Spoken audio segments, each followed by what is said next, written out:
Hello, hello. Welcome in. Thank you for joining me. We are going to discuss multiple offers and how to actually present multiple offers to your buyer. When I have maybe two or three offers, I can just put them in person, print them out, or email them over and just tell them this is what they say. But when it's more than three, it's kind of hard. So that's what I'm specifically going to go over and what I actually do with that. So for me, I put them on an Excel spreadsheet. So let me share my screen. And we're going to do it like this. So this is what I use. I will create an Excel spreadsheet, and I just use Google Sheets. And I'm going to put the buyer's names, the offer amount that they're offering, how they're paying for their financing, who's paying for the title, who's paying for survey, how much in concessions, what's the lease back, and the closing date. And I'm also going to actually move this over, and I'm going to put BAC because that's important as well. How much is the seller paying in BAC, if there's any at all? And then I'm also going to do one more, and I'm going to call it the seller's net.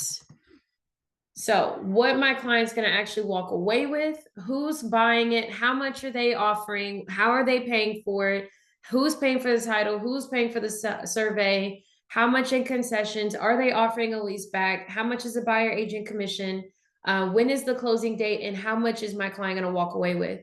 I literally believe at this point I have at least 6 or 7 offers on a property. So I'm going to go one by one, and I'm going to enter that information into this Excel spreadsheet, and then I'm going to present the offer. I'm not necessarily going to present it in any kind of order, because one might be offering more, but the net might be less, or concessions might be more, but the net might be more, might be more.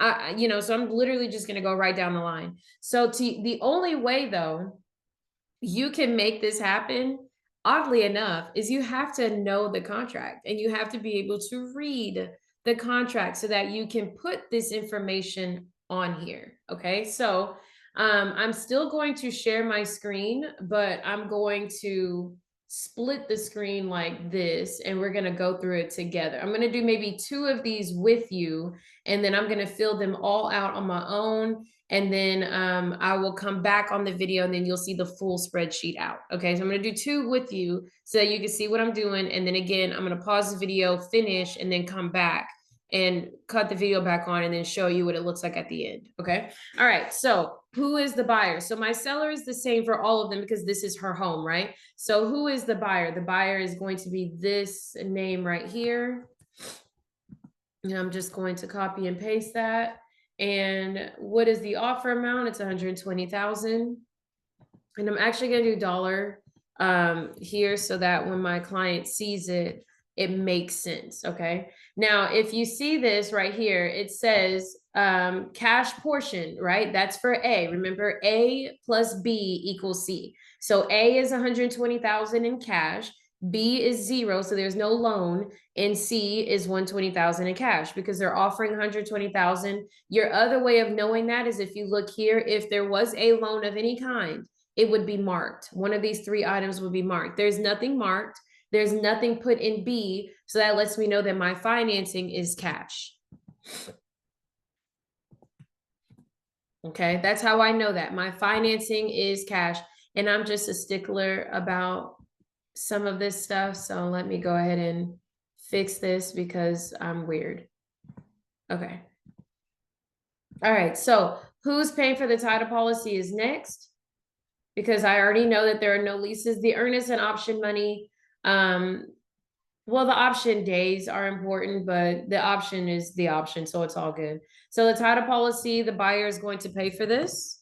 The survey is next. Buyer is going to pay for the survey. And what's next? Concessions and leaseback. Let's see. So we do not have anything else that's important. Everyone's probably going to be doing this as is. All right, so August 29th is going to be the closing dates, but I'm looking at concessions and leaseback is next. So $0 in concessions. Leaseback, it says, so look, if you see this right here, this is blank. So there's right here, this NA, this is blank. So there's no concessions. Okay. And then right here for the leaseback, it says upon closing and funding. So the answer to my leaseback question right here is going to be no. I'm going to scroll down. I can see that there's no BAC listed here. And then I could go down to page 3 and look, there's no BAC listed here. So I can also put 0 as well on this one. And I'm giving dollar amounts again because it's easier for them to understand. All right, so I'm going up to the closing date. Closing date looks like it is going to be August 29th. So I'm going to put 8/29. And then my seller's net. Okay, so now when you do this part, so I'm just looking to make sure everything's filled out. So let me,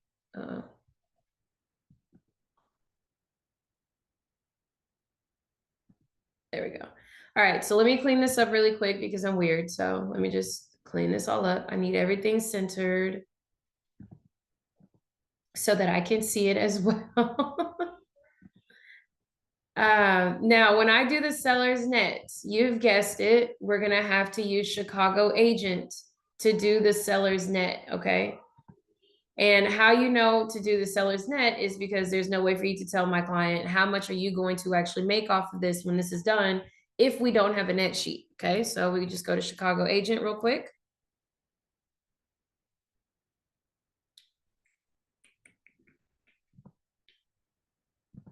And we log in. Where's my email? There it is.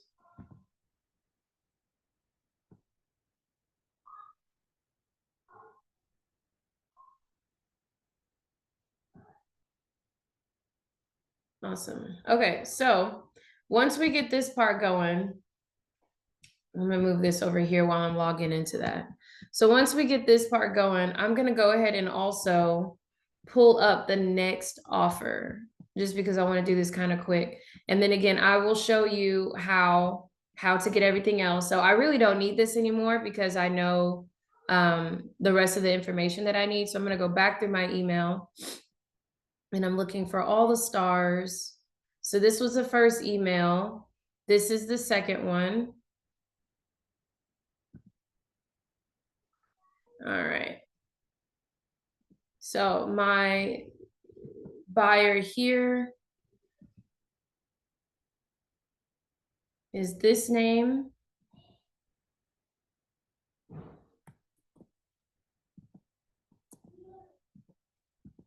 Okay, they're offering 115. And again, because they're offering something that it says 115,000 down payment, basically the cash, nothing is picked else for paragraph 3. So there's no loan. That's why it's 0. So I know that the financing is cash. Okay. And then I'm going to scroll down here. Who is going to pay for the title policy? The buyer. Who is going to pay for the survey? Let's see. The buyer. Wonderful. So we got buyer for this one and we got buyer for the survey. We're going to scroll down and also look for concessions. We're looking for a closing date. Okay, so the closing date is August 22nd. We're looking at, okay, so look, this one's got BAC, but no concessions. So 0 in concessions. Okay, so 0 in concessions. I do not see a lease back attached. Nope, so no lease back. Lease backs are important to my clients, so that's probably going to be a deal breaker, to be really honest, for all of these. Okay, so they are wanting BAC. So if you scroll down and look right here, they want the seller to pay BAC at 3%. Okay. So I'm going to do the math because again, my client's going to need dollar amounts. So that would be $34.50 that they are requesting. The closing date was August 22nd. And then I will do the seller's net here in a little bit after I log in, okay? All right, so let me just check one more time, making sure buyer's using hard money. Okay, no problem. Great.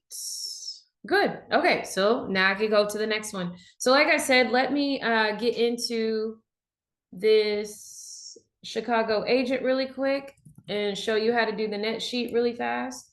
And then I will come off of the video to finish what I'm doing. And then I'll come back and show you what the full spreadsheet looks like so that we could discuss as a group what would be better, which offer would be better for my client. Okay.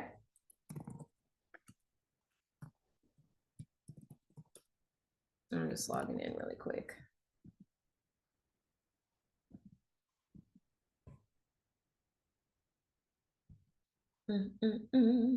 Okay, so let me flip screens while it's loading. All right, so the very first one, and we are working with the seller. So at the top, you're going to hit seller. And the very first offer that I got was all cash. Okay. So the sales price is required. The sales price is not the price that I put into the MLS. It's the price that they are offering. So if you remember from my Excel spreadsheet, the first one, they were offering 120,000. There is a seller broker fee, but there is no buyer broker fee on this one. The loan balance, this is where you put how much does your client owe on the house. My client owes 25,000 on the house. Okay. So I'm going to leave it like this first. So it's going to compute.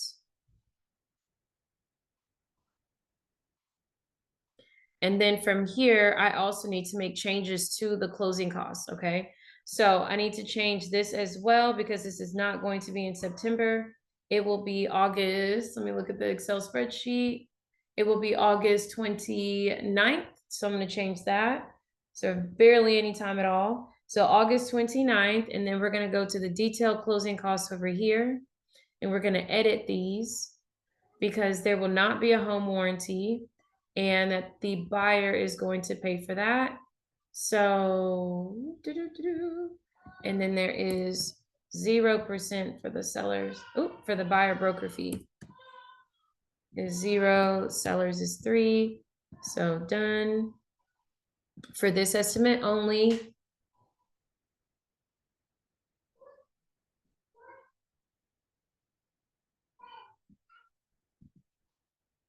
And now it's going to recompute. Awesome. So you see how the closing costs have now decreased. Okay, so now let's just do it one more time just in case. Because it says 88,302 is what my client is going to walk away with. So I just want to make sure. Okay, so 88,383.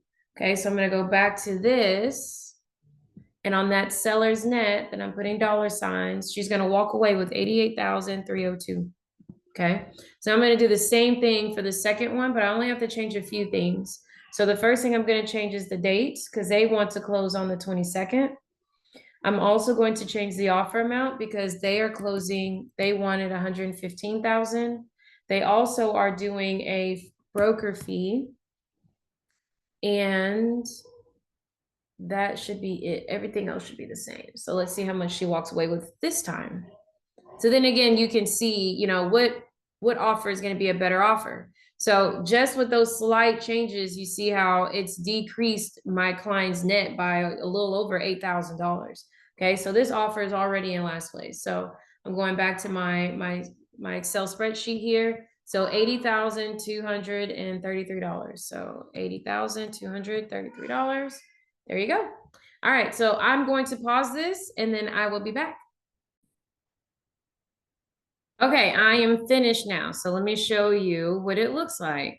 So I have here 11 offers, the different offer amounts, how they are paying for, you know, their offers, who's going to pay for the title. So it looks like I got one person that wants my seller to pay for it. Survey. It looks like I got 2 people who actually read instructions because I put on the MLS that the survey is already here, T47 already signed. So we got 2 people who put into their offers that, you know, just have the seller provide what they have. We got 1 person needing concessions, only 1 person providing a lease back.